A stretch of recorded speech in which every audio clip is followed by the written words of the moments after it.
Victoire du Cameroun face à la Libye, 3-1. Les Lions indomptables assurent en l'absence de Joachim Mononga sur le banc de touche. Mesdames, Messieurs, c'est l'info du jour sur Global LTV. Bienvenue à tous, mesdames, messieurs. Vous regardez l'info du jour sur Global LTV. Les Lions indomptables se sont imposés 3-1 face aux Chevaliers de la Méditerranée ce 25 mars 2025 au stade Amadou Ahidjo de Yaoundé. L'équipe de Marc Brice s'est imposée sans résistance grâce notamment à un doublé de son capitaine Vincent Aboubakar. Retour sur cette victoire retentissante dans ce reportage.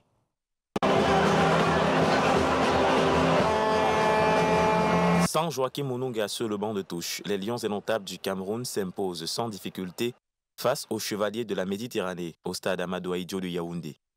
3-1 au score final, les poulains de Marc Brice ont dominé largement l'équipe de Libye, privée de son entraîneur, Aliou Cissé.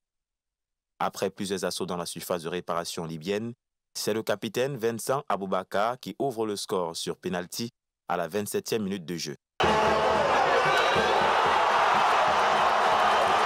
1-0 à la mi-temps, les Lions indomptables reviennent en seconde partie de la rencontre avec la même intensité.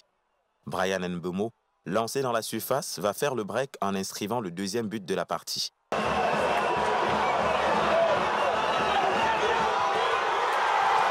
Quelques minutes après, c'est encore lui, Vincent Aboubakar, qui triple la mise pour les Lions indomptables après un service impeccable de Bryan Mbeumo. Le capitaine confirme sa place de leader en attaque en inscrivant son 48e but avec l'équipe nationale camerounaise.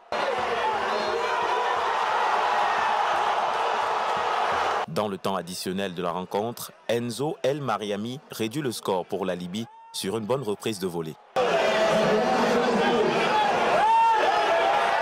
3-1 à la fin du match, les Lions indomptables remportent les 3 points à domicile. La cuvette de Fandena exulte.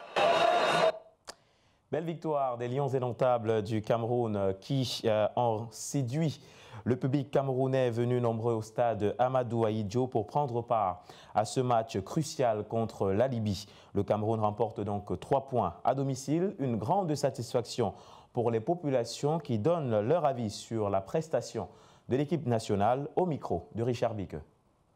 Mon appréciation elle a été mitigée parce que le match il était à demi-teinte. Le match était à notre portée. C'est vrai, on a gagné 3-1, mais il était à demi-teinte. Ce dont on attend vraiment de nos joueurs, c'est pas toujours ça. Et vraiment, que le coach essaie un peu de voir le cas d'Aboubacar Vincent, il se fait déjà vraiment vieillissant. Vraiment vieillissant. Même la lucidité, il en perd déjà beaucoup. Donc, il faut vraiment revoir certaines choses. Je pense que oui, ils peuvent se qualifier pour la Coupe du Monde 2026. Pourquoi? Parce que par rapport au match précédent, il y avait une grosse déception à l'esprit et on s'interrogeait, est-ce qu'ils vont arriver? Mais le système de jeu que l'entraîneur a mis hier, et nous avons beaucoup apprécié les changements qu'il a apportés. Hier, avant la première mi-temps, la fin de la première mi-temps, j'ai remarqué qu'il a fait chauffer et Zambo Anguissa et Bassogok.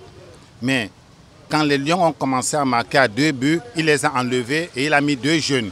C'est vrai que le jeune là, il est en train d'apprendre, le numéro 9, il a raté 2 buts et il aura le temps d'arranger son football. Donc, et avec les changements, ça veut dire que l'entraîneur réfléchit, l'entraîneur est éveillé, l'entraîneur suit ce que les Camerounais disent, l'entraîneur est conscient de son objectif à atteindre, c'est-à-dire la Coupe du Monde 2026. L'essentiel d'abord la victoire au départ. Ça c'est important, mais le reste c'est à revoir parce qu'on a joué, mais ce n'est pas ça. C'était comme s'ils étaient assurés qu'ils ont gagné le match. Ils ne se sont pas donnés à fond. Et l'adversaire les a aussi aidés à gagner le match. Pourquoi? Parce que si l'adversaire n'avait pas douté, c'est ça. Je ne pense pas que ça serait le même. Le match d'hier, c'était vraiment formidable. C'était vraiment formidable. Bon, les gars m'ont vraiment rassuré que bon, on a encore espoir pour aller de l'avant. Mais je pense qu'avec tous les trucs qu'on a essayé de voir hier, quoi, et je pense que ça va essayer d'aller. Non, ils ont fait une très bonne prestation en fait. Et pour moi, les Lions ont vraiment prouvé que ce sont des Lions. Et là, avec le meilleur gardien du monde, André Onana, et le plus grand joueur du monde, Bassogo. Donc pour moi, le match a été vraiment un très très grand match. Et vraiment, je pense qu'on va prendre la première place et aller en Coupe du Monde. Je suis fier de la victoire des Lions. Ils pourront bien se qualifier avec une bonne attaque et une bonne défense. La bataille en zone Afrique pour la qualification à la Coupe du Monde 2026 fait rage dans le groupe D. Après 6 journées, c'est le Cap-Vert qui est en tête, suivi de très près par le Cameroun. Rien n'est donc joué dans ce groupe et tout peut encore arriver lors des prochaines journées. Paul-Inès Otou. À l'issue des 6e journées des éliminatoires pour le Mondial 2026, le Cameroun occupe la 2e place du groupe D. Après avoir battu la Libye 3-1, les Lions indomptables totalisent 12 points derrière le Cap-Vert qui lui est premier de la poule jusqu'ici avec 13 points. La Libye, quant à elle, arrive derrière le Cameroun avec 8 points, puis l'Angola, l'île Maurice et puis l'Eswatini, dernier de la poule avec 2 points. Les prochaines journées prévues en septembre et octobre prochains s'annoncent donc cruciales. Le Cameroun devra impérativement s'imposer dans les confrontations directes, notamment contre le Cap-Vert, ce qui pourrait être considéré comme la finale du groupe D. Le Cameroun pourra-t-il renverser la vapeur et décrocher une qualification directe? Le Cap-Vert résistera-t-il à la pression? La Libye et l'Angola peuvent-ils créer l'effet de surprise? L'enjeu est clair, seule la première place garantit un ticket direct pour la Coupe du Monde 2026.